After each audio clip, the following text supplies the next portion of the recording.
alipo. Viongozi wa Simba wanatuhujumu sisi mashabiki.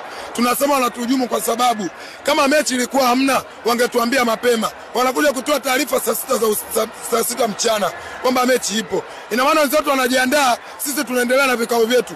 Wameamua kutuvua nguo sisi mashabiki. Sisi tunasemaje, kuna baadhi ya viongozi wa Simba wao wapo kimaslahi na serikali na ndio maana hii mechi tumecheza. Lakini mimi najua moja kwa moja viongozi wa Simba wao wametuhujumu sisi mashabiki. Wangetuambia kama mechi hamna. Kwa nini sisi tunapelekwa kama mbuzi? Saa 6 za usiku mtu anakuja anatuambia mechi tarehe 25. Hatujui mechi imeahirishwa kwa sababu gani tarehe 15. Yaani viongozi wa Simba hawajatuambia kitu chochote kuhusu mechi ya Simba. Viongozi wa Simba wanatuhujumu. Ambao kiongozi anaona kama hafai, bora tuache na Simba yetu aondoke. Haiwezekani mechi imeahirishwa ghafla tarehe 15, tarehe 25. Viongozi wa Simba wamekubali kucheza. Mbona kuna mechi iliahirishwa hapa? Kuna mechi iliahirishwa. Tumemsikia kiongozi mmoja anazungumzia kwamba Simba tuliahirishwa kwa sababu ya mheshimiwa nani? Rais aliomba. Sisi tumeahirishwa kwa sababu zipi?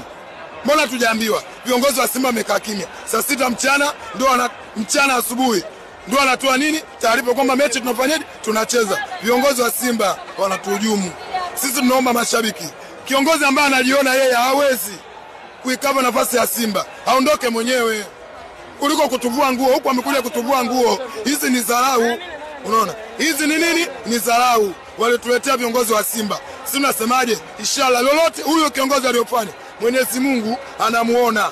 Atakuja apate ajali ambayo haijui katika maisha yake. Mimi namuombea dua kiongozi aliyoleta timu. Wameamua kutudhalilisha leo, wametuvua nguo. Wenzetu wanajiandaa na mechi, sisi tumekaa vikao. Yaani haidi akilini.